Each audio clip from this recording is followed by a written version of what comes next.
Yo T-Flow, the producer. I'm Mr. Master. Muhlongo sendene Master D entombane.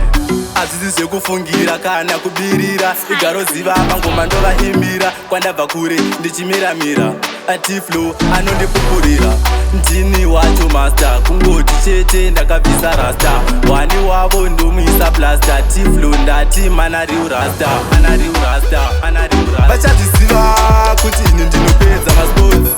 anonzi muredzi wedhanzi ndimaster mawana ndakaenda nemabhotsi T-Flow vachazviziva kuti isu tinopedza masports vachida kukunda isusu ngavatange varega mabhotsi T-Flow mira ndikulaine uyu ndimaster asi bhevhu hawaine inguva yangu saka rega ndishaine ini ndakatsamwa zvina kumira faine tiri kwataikuni yava game on vane dzonguva on the hot on isungomatodzirova edze deep down ku-uptown kana ku-downtown vachazviziva kuti ini ndinopedza masports anonzi muredzi wedhanzi ndimaster mawana ndakaenda nemabhotsi T-Flow vachazviziva kuti isu tinopedza masports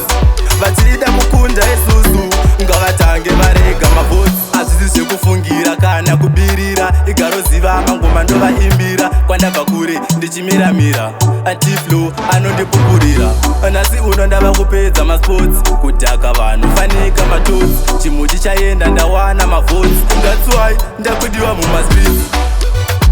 vachazviziva kuti ini ndinopedza masports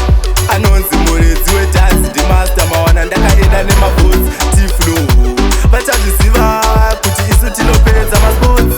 vachida kukunda isusu ngavatange varega mabhotsi vachazviziva kuti ini ndinopedza masports anonzi muredzi wedhanzi ndimaster mawana ndakaenda nemabhotsi T-Flow vachazviziva kuti isu tinopedza masports vachida kukunda isusu ngavatange varega mabhotsi